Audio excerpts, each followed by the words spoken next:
Howdy, all of you delicious people. Highlander. One thing that I found out about myself today, I like V-necks. I like V-necks. I wish I could have polos without collars. That would be great. Uh, yeah, because there's sometimes like I can wear collared shirts, but then there's other days where I'm like I am just pulling away all day at a collar, and I'm just like, you know what? I like V-necks. I'm liking shirts without polo or without collars. So fascinating, I'm sure. So Highlander, I'm gonna try to like. I don't want this to be too long of an opening. Um, so let's talk about the stuff that I know about Highlander, because Highlander, the very first movie, might be difficult to find, or ultimately might be difficult for anybody to want to rent at the end of all of this. So, Highlander, because I looked it up and there's doesn't seem to exactly be an exact app to find this and watch it. So ultimately, if you want to buy this movie, because ultimately it's a cult classic, or if you have it in your stack of DVDs or Blu-rays somewhere, recheck it out. So Highlander, we ultimately have Highlander the movie franchise. We also have Highlander the series, if you weren't aware of that.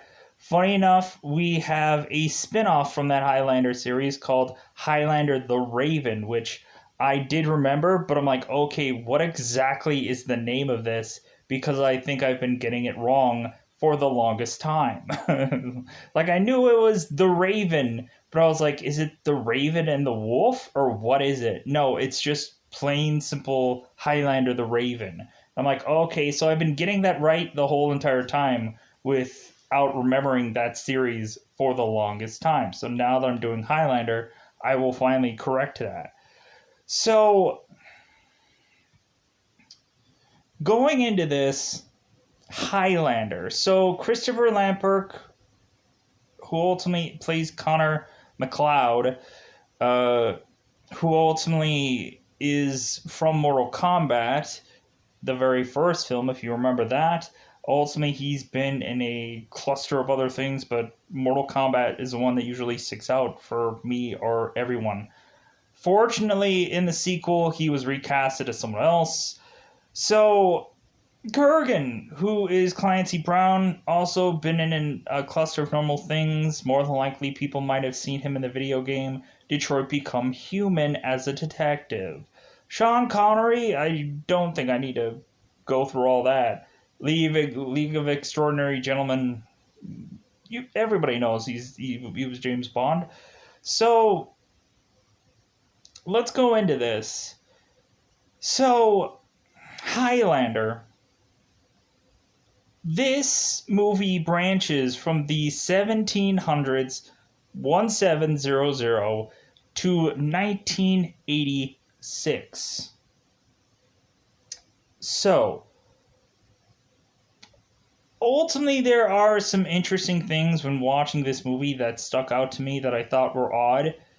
And maybe whatever version that I was watching, maybe wasn't the remastered variation of it, because there was also something that stuck out to me. If you watch, especially that big fight out that happens towards the end of the movie, where you have the woman that is just kind of like, she's just supposedly standing on somewhere, just being seemingly like being away from the fight.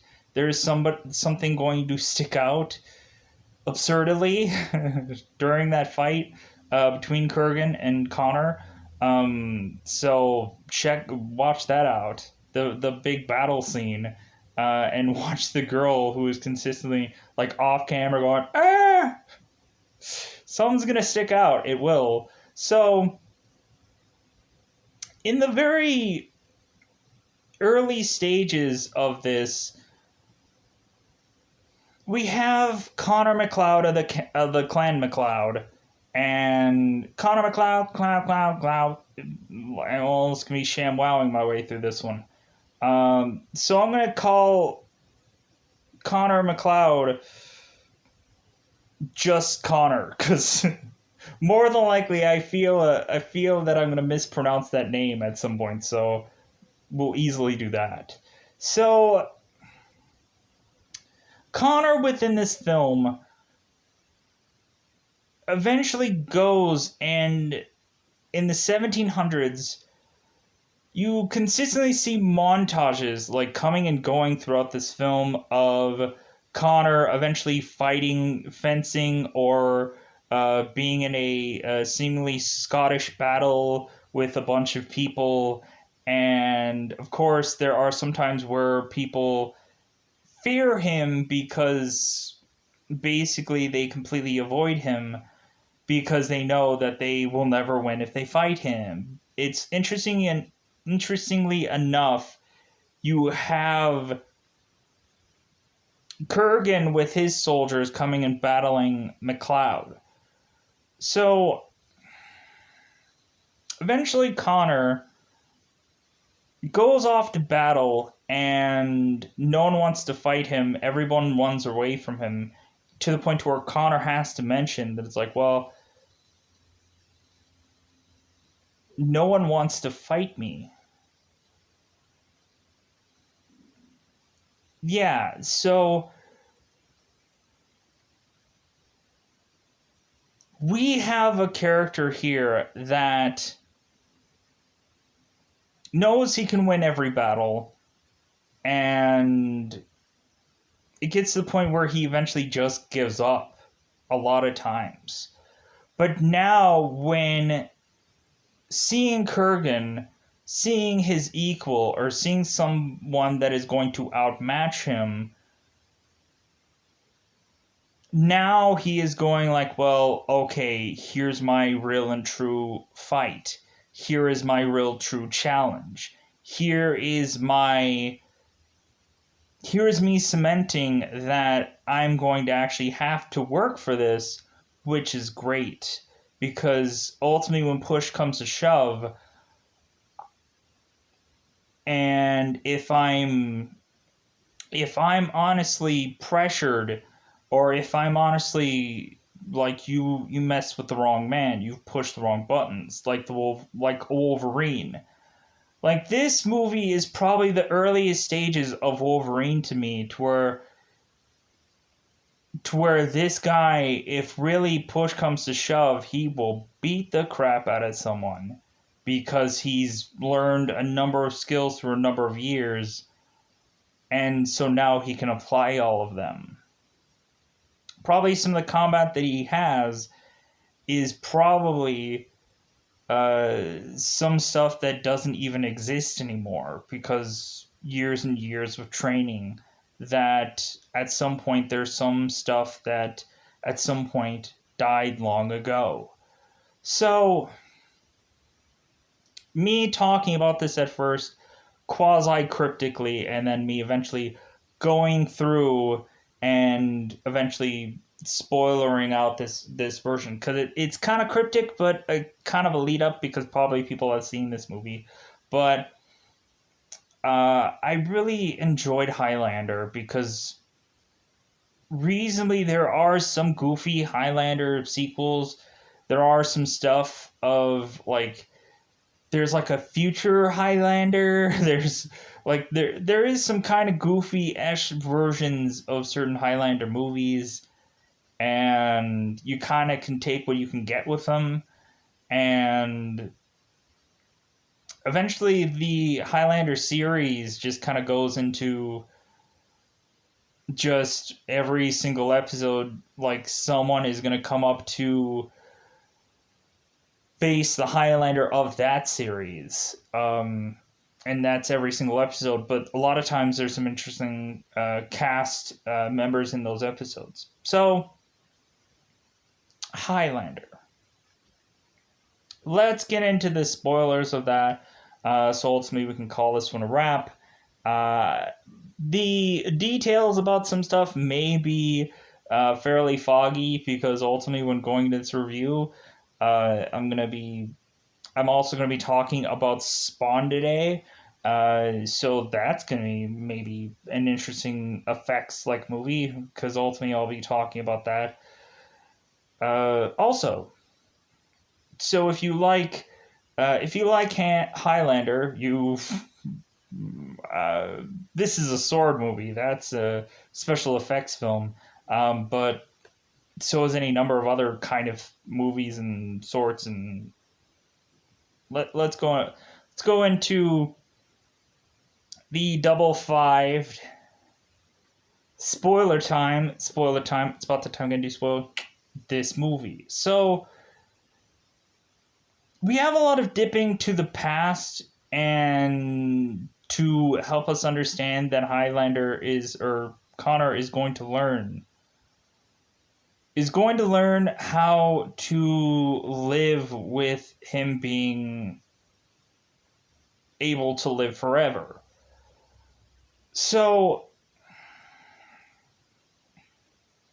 there are some times that Highlanders would die for the first time, and then eventually their Highlander gift would spurn. Not for Connor. Connor is just like he ends up just living forever, and that's what he does. Eventually, people will call him a demon or a witch, or that he sold his soul to someone, but that's not what this is. So, in the very beginning of this film, we have Connor going to a wrestling match. Ultimately, the Freebirds are doing their thing. Ultimately, Connor is at Madison Square Garden. So Connor eventually goes into watching this match, but eventually leaves to fight a man called Facile, and so ultimately a quasi interesting sword battle that ends with, of course, Connor chopping off Facile's head. So, and like watch the effect back, it's really interesting because it obviously looks like there's a dummy and like head is being lobbed off, and then the head spins and then flies off. Interesting.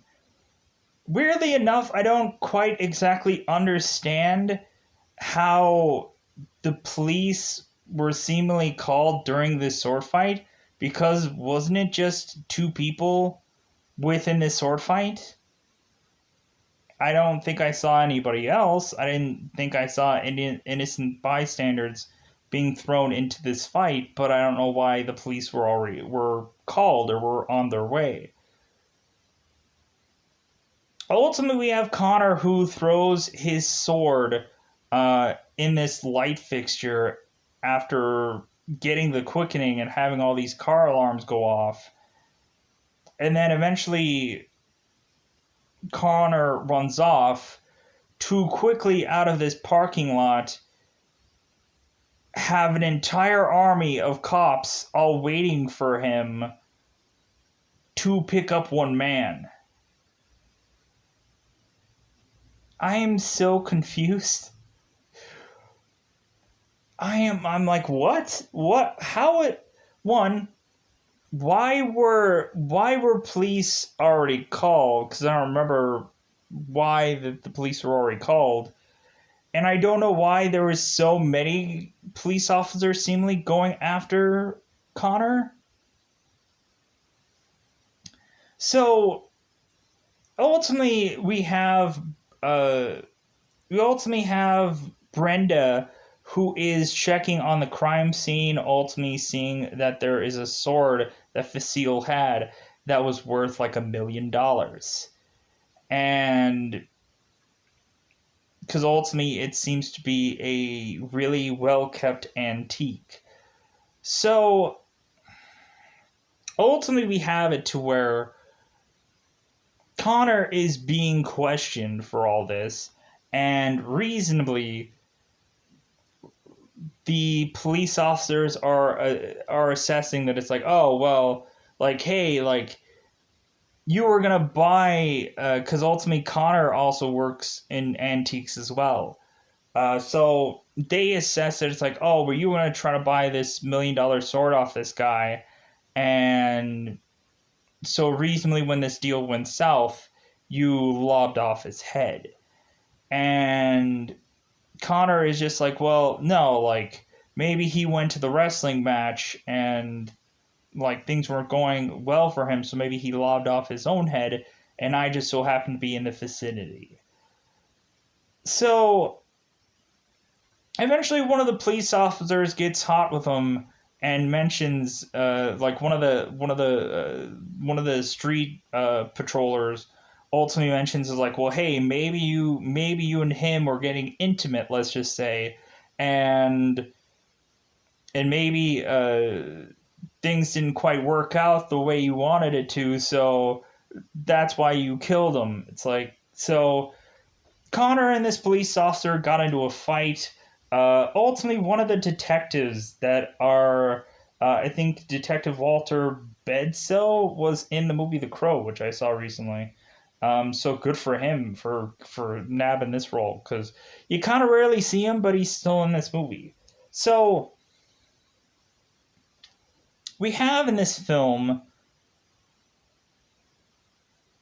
Connor, who eventually like he's questioned, but they couldn't pin anything on him because, of course, the sword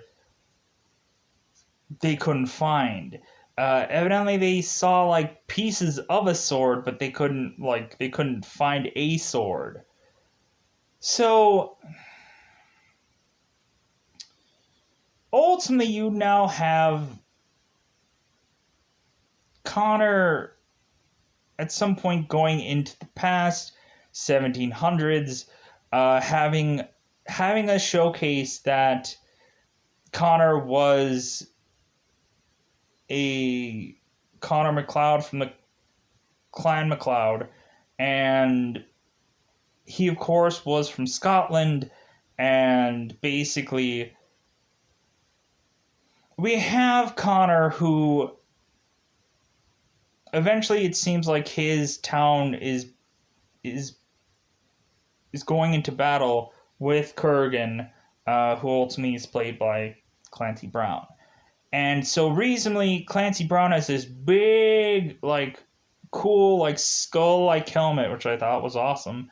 And so reasonably, Connor eventually has to go into battle, and reasonably, like, Connor's wife is telling his friends that it's like, hey, like, make sure to keep him in one piece. And one of Connor's friends goes, yeah, I'm sure what one piece that you're talking about. Ha ha ha ha ha. So reasonably, we have Connor, who eventually goes into battle, ultimately to have no one fight him, and basically he's complaining about it to his friends, but his friends are like, well, hey, stick with me, then, if no one's gonna battle you, because then we'll just kill everyone. So that's when you have Kurgan come in from a horse to like, well, fight me, Highlander, or fight me, MacLeod. So Kurgan gets off his horse and eventually stabs Connor, and so I'm like, wait a minute, what? Like, wait a minute, what? Like, Kurgan just is gonna easily, all he does is get off his horse, stab Connor, and that's it. Connor drops like a sack of potatoes, and so reasonably Kurgan is like, there can only be one, because that's the thing they always have to say. And so reasonably, like, Kurgan is going for the killing blow. Everybody that is on McGregor's side is going to tackle Kurgan, so that way Connor doesn't die. And so basically, like, Kurgan is mentioning, like, I will come back for you, MacLeod. Like, I will be here. I'm gonna come back for you. Like, we will tango again, dear sir. So Kurgan eventually, like, this battle is done, and so reasonably, like, there was no clear winner. We have Kurgan, who eventually goes off on his path. McLeod goes back home, and so reasonably, Connor is basically bed resting because of his wound, and so reasonably, like, we are assuming that he is going to die from his wound. Ultimately, his friends are trying to console him. His wife at the time is like don't leave me. And so one of Connor's friends like consoles his wife and basically mentions like, hey, he's a Highlander, he was sent from us from God, so like, so he, like, hopefully he'll make it through this. So eventually Connor does highland his way to seemingly get through this wound, which ultimately would kill anyone else. And so all the people that are in his town are looking at him, and they're throwing like food at him, which is stupid because why would you do this during this time? You know how rare food is to throw stuff at someone? To like just like, ah, this guy plop like potatoes and or tomatoes and stuff, and like, he's a demon. So recently a lot of Connor's friends are starting to turn on him because they're like, you're a demon, we think there's something wrong with you. And so reasonably Connor basically takes him and his wife and goes off to live on their own. Eventually, or eventually he, or eventually he doesn't go. I don't think he ends up. I don't know if he has Heather the whole entire time. Because ultimately, yeah, I think he might have Heather the entire time. Because Heather is the woman that he found. So I'm not sure about. I think maybe his other woman like turns on him. Like, everyone turns on him, and then eventually he finds Heather. Eventually, so that's one thing I forgot about this film. So we ultimately have Connor eventually having Heather.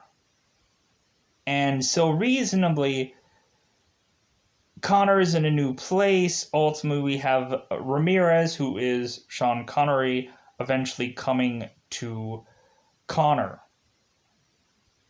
to ultimately tell him, hey, like, I bet when you first met me, you got really sick. You felt really weird. Well, that's the thing. Every single time a Highlander meets a Highlander, they will have this weird feeling in their bodies to let them know the fight is coming. So, so we have Ramirez, who eventually trains Connor, eventually gets him on a boat and tips him over the boat. Ultimately, Connor's like, I can't swim, I'm going to drown. And then ultimately he realizes that he can't drown because he's a Highlander. So if they were to ever have like a underwater battle with Highlanders, like basically like no one could ever drown and it would be cool. I think that's why they, towards the end of this movie, have the battle that they have. So Connor eventually gets trained by Ramirez. Eventually he can feel other things around him. He could like take some energy from a deer and eventually like run forever. Like, he can kind of siphon off all the energy from people. He can also siphon the knowledge off of other people. Like, basically this guy is a battery that is feeding off of everything, or like a conductor of sorts, or like a thing that is just feeding off the, like, every thought and everything around him. So Connor eventually goes into training with Ramirez and learning a bunch of the like sword fighting from Ramirez, and eventually it seems that everything is going well. Yay, woohoo! Yeah, this is awesome. And ultimately, we find out little things about Ramirez, that he's either Spanish or he's Egyptian, and like they're trying to confuse you of who Ramirez is. Basically, Connor is mentioning, it's like, well, what were to happen if me and Ramirez were left? Like, would Ramirez take my head? So ultimately, we have Ramirez who goes into this and is with Heather while Connor is away. Ultimately, we have Kurgan eventually sniffing out Ramirez. So, while Connor is away, we have Kurgan who will play. So Kurgan eventually finds Ramirez and they battle it out. And so reasonably at first, Connery or Ramirez cuts Kurgan's neck. And so reasonably Kurgan can still easily talk, to the point where Sean Connery mentions, like, yeah, I think that cut improved your voice. So they start battling it out. They, like, bizarrely, one thing that never made sense to me is Kurgan hits this, like, castle place that Ramirez and Heather are in, and the rocks, I think, should have blown out, but instead they blow in. Like the rocks that are holding up this castle, or the concrete like blocks are blowing in instead of out, which doesn't make sense to me.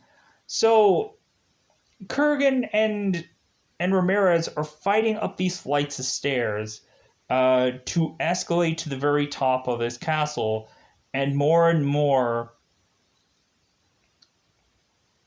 Kurgan is just clearly outpowering Ramirez, to where eventually Kurgan eventually kills Ramirez, chops his head off, and has the quickening, which is basically destroying this entire castle.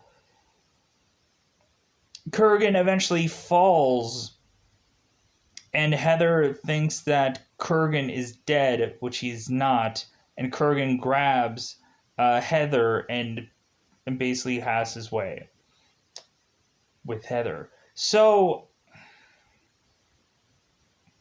we eventually have Connor eventually find a place for him and Heather to live, and eventually Heather does die, queuing up most of the past moments. So now we have Connor in 1986 with ultimately a girl named Rachel, who ultimately he had found in a seemingly Russian or Germany camp of sorts, when battling the with battling, I would say, the German regime, but I don't know much about history.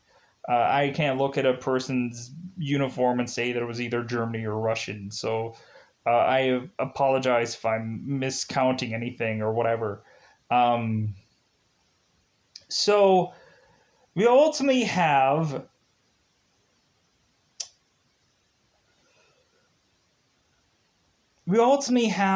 Connor, who is now going into seeing this girl Brenda and kind of following her, asking if she's ever been to has ever been to the Madison Square Garden, trying to find out information about her, and ultimately at some point when he's in a bar with her, because she's working with the police on this investigation. She's trying to find out things about Connor because no one is. And basically Connor is watching her and stalking her and ultimately like asking if he could walk her home. So Brenda ends up being walked home by Connor, and eventually we have it to where Connor and Kurgan eventually meet after Kurgan, or after we have at some point Castigar, Castigar, who ultimately is Hugh Quashire, Quarshai.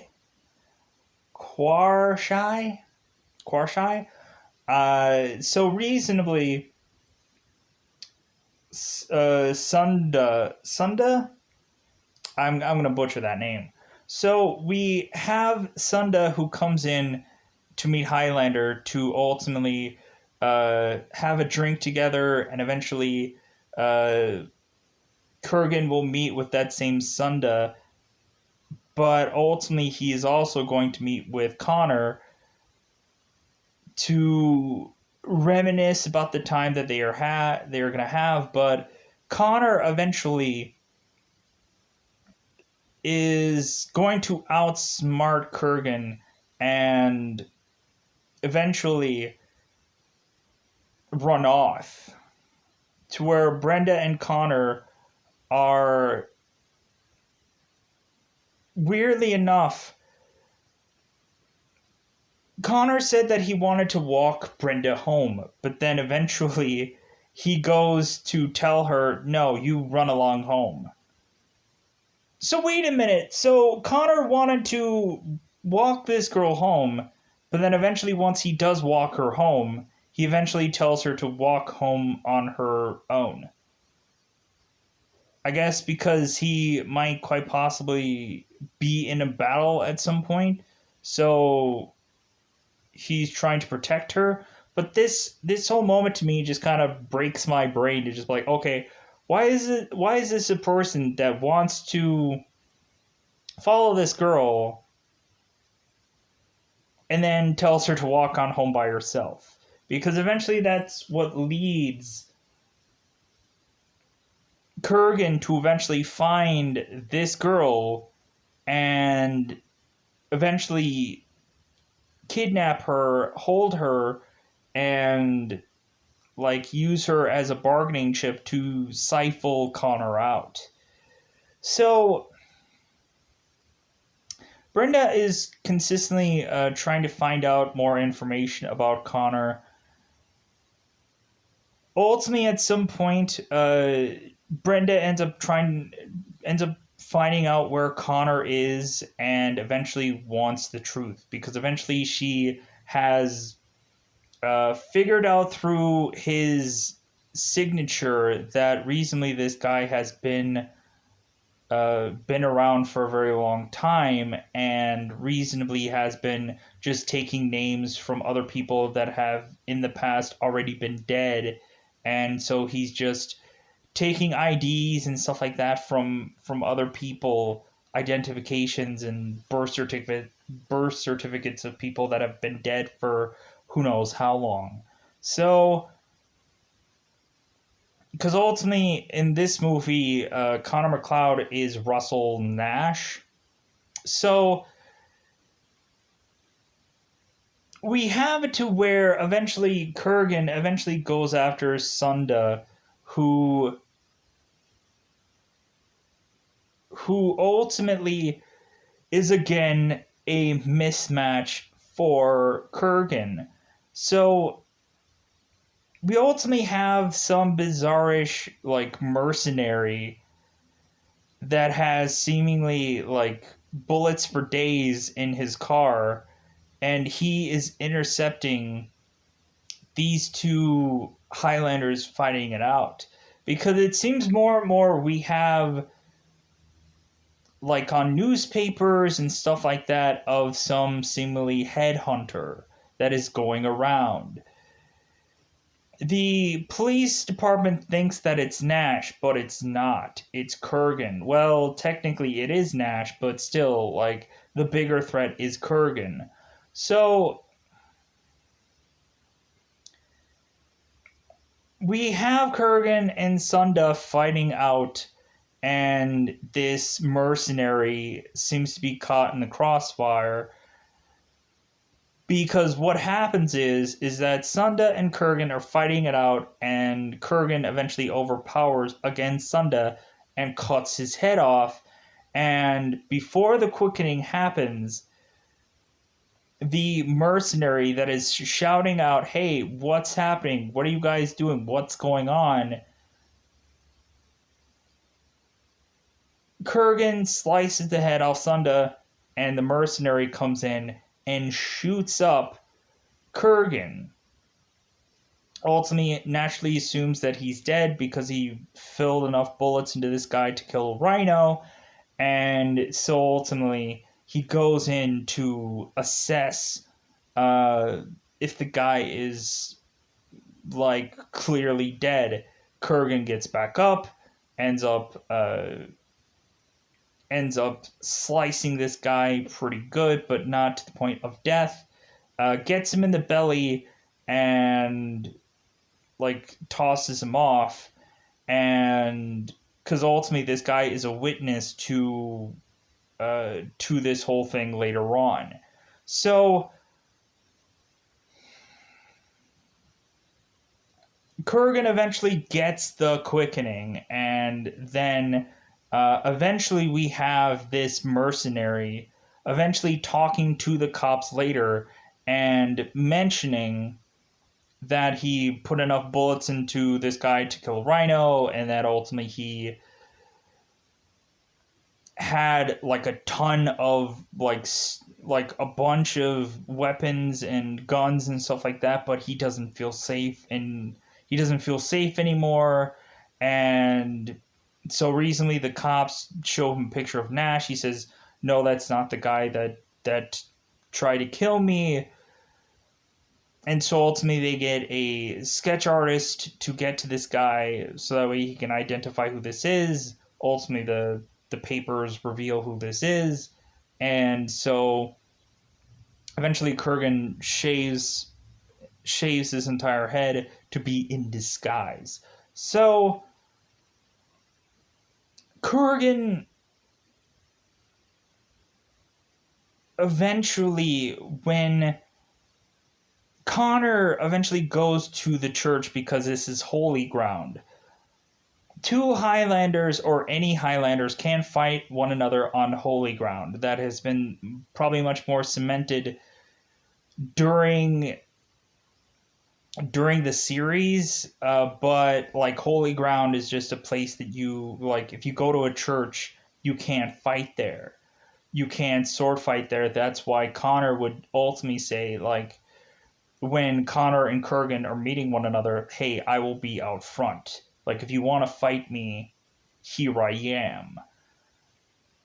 Because Connor eventually, when talking to his wife in the 1700s, ultimately mentions on her birthday to always light a candle for her. So Connor goes to the church to light a candle for Heather and also to light a candle for Ramirez, and eventually goes to church to mourn their losses. Kurgan eventually, with a shaved head and seemingly a bunch of safety pins in his neck, which I'm like, oh my god, this is like, you can kind of see like the appliance of the neck, which is completely fine. But yeah, it's like, it's weird to see that this thing hasn't like healed. I guess if you have like a half cut, and if you have a hat, like, I guess if you do anything with the neck for a Highlander, that's a wound that I guess doesn't heal.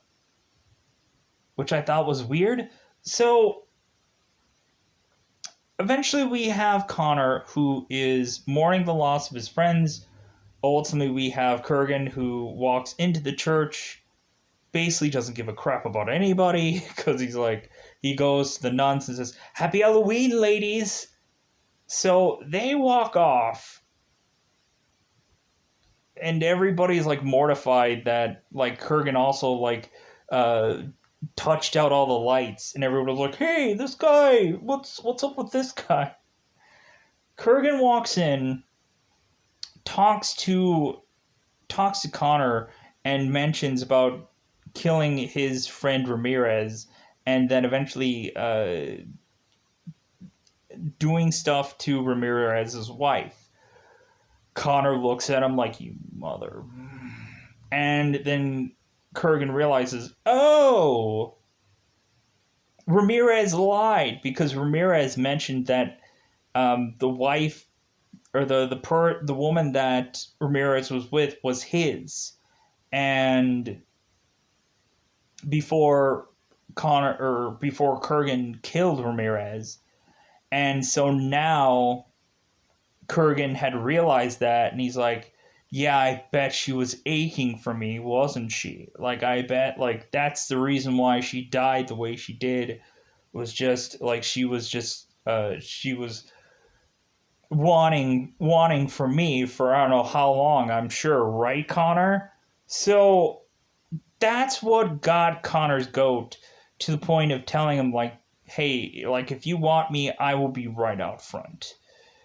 And Kurgan's like, "No, no, no. Like, I will see you again, Highlander." And so ultimately we have it to where Brenda eventually has Connor over for like Connor brings over a wine bottle, he brings her a present, and then eventually is asking her information about stuff that she knows. Ultimately, she's lying about it consistently. Everything is a lie. She mentions that she is a sword antique like person, and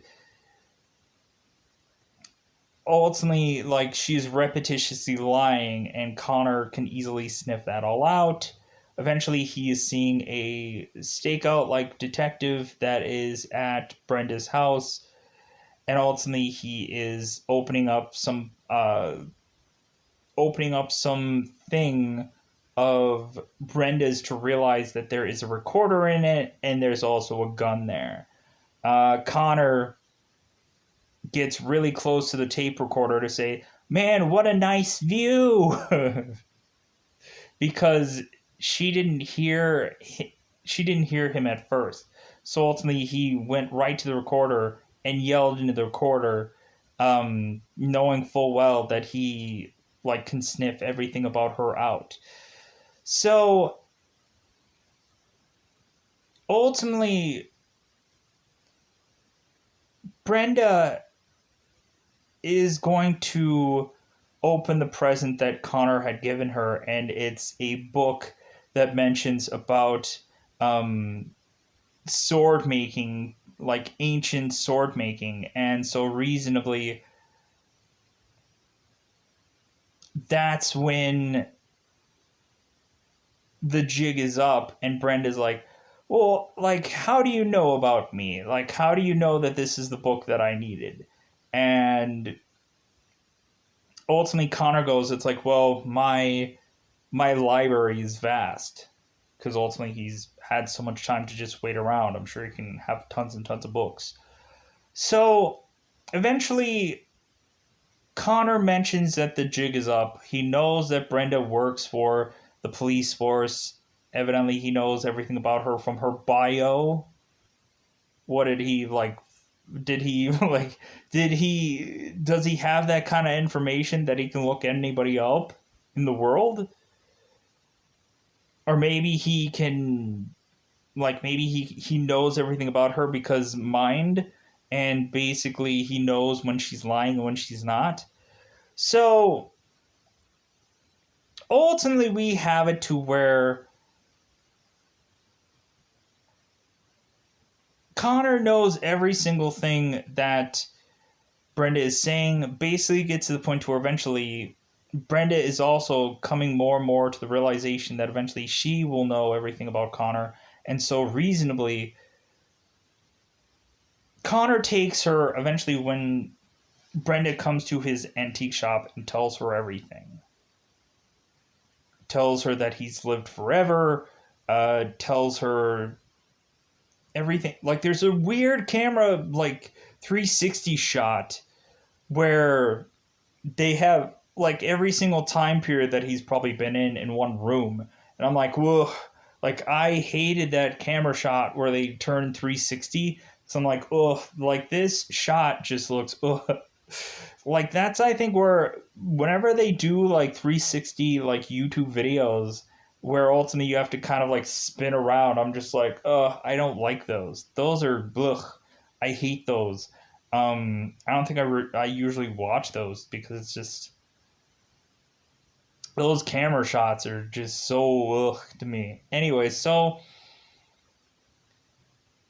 when going into here, Connor is telling her about his secret because ultimately, before he mentioned about some time period of I think 1973 or 1873 um, where ultimately uh, the English were confirming that America uh, was their own thing, and he was talking about time period and this and that. So Connor eventually goes into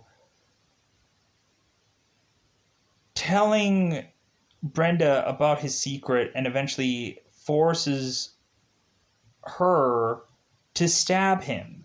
And then eventually she like puts her hand on his shoulder, which I was like, yeah, feel the wound, feel it heal, I guess, or feel the wound. That so she doesn't put it on her shoulder, she put it on like where she stabbed him, and eventually he heals. At some point in the past, we had Connor fighting some some uh, some guy with both of them wearing these like white like Beethoven like time period like wigs, and we have Connor consistently being stabbed over and over and over again in the chest by this small little sword every time the guy assumes that he had won this fencing battle, and instead Connor gets right back up and then eventually apologizes to this fenceman that he called his wife a warthog of sorts. And so reasonably, Connor eventually goes into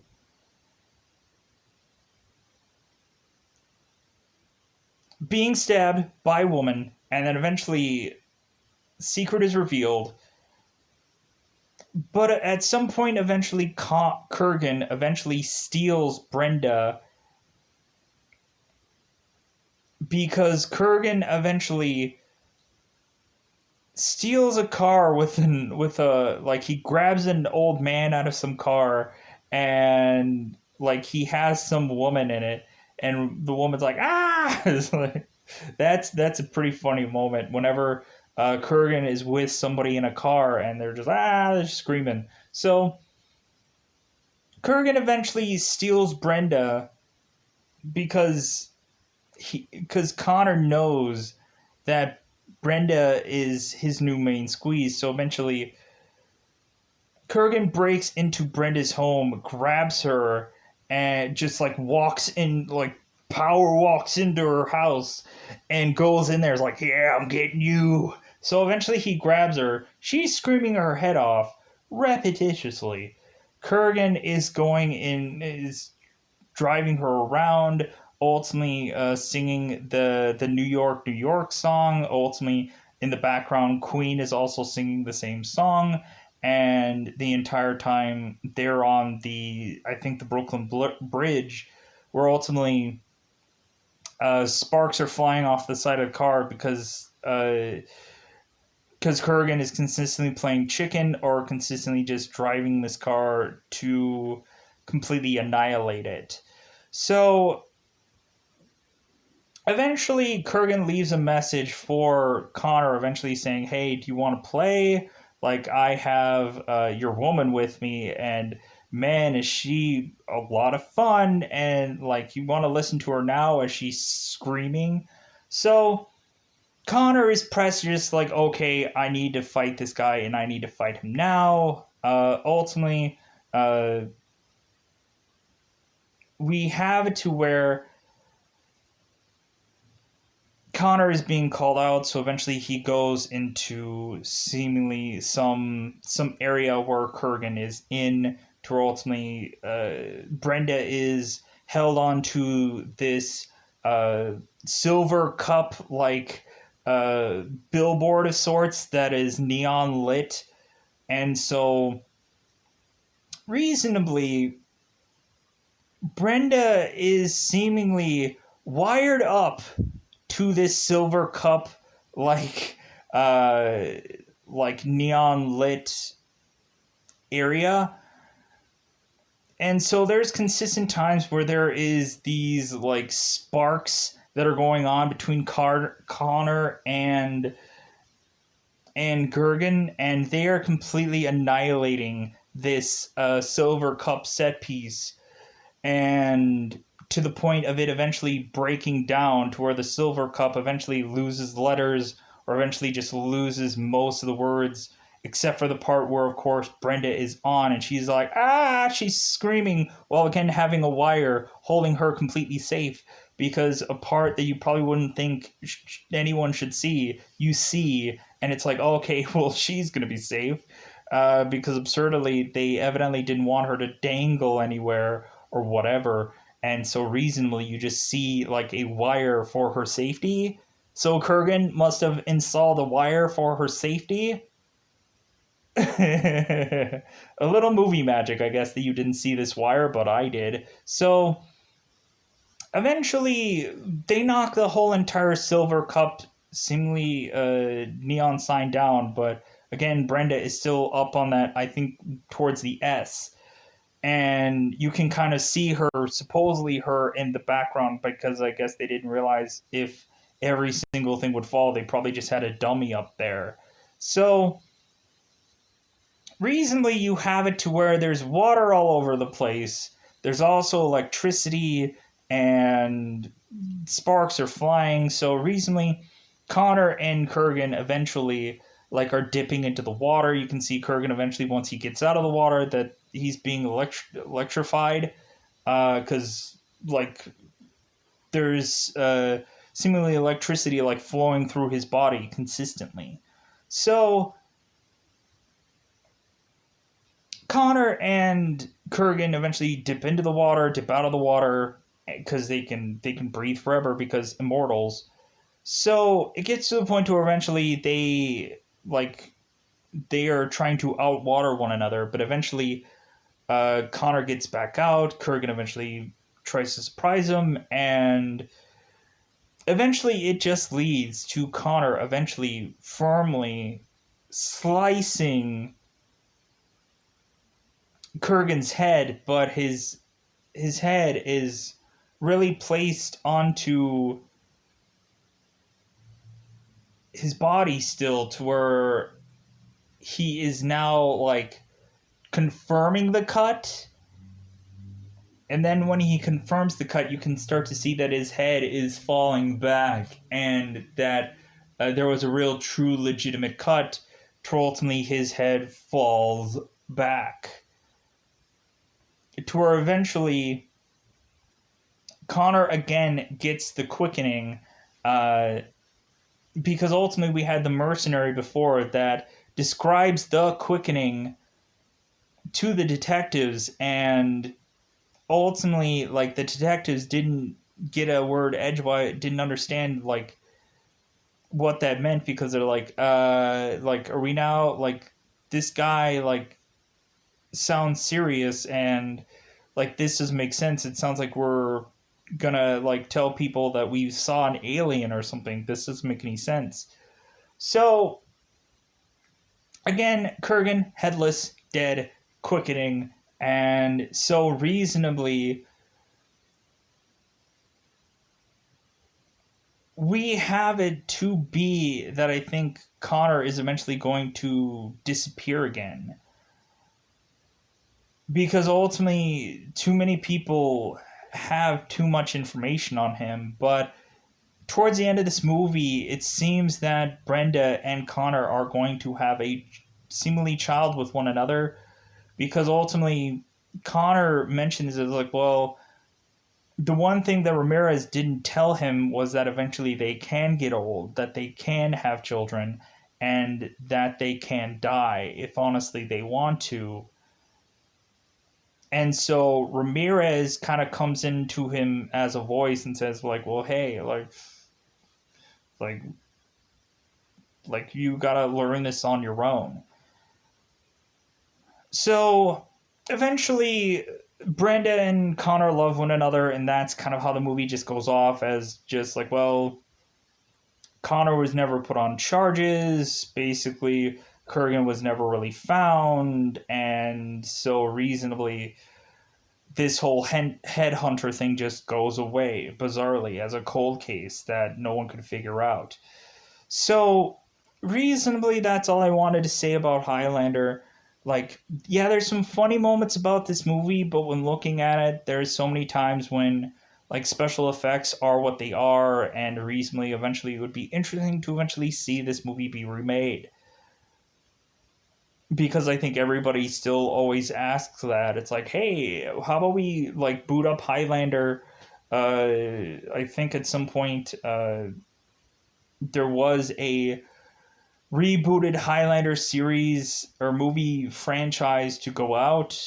Supposedly in the news, supposedly Dave Bautista was mentioned in some Highlander movie to be like, hey, wouldn't it be cool if Highlander could get rebooted and Dave Bautista would be in it somehow?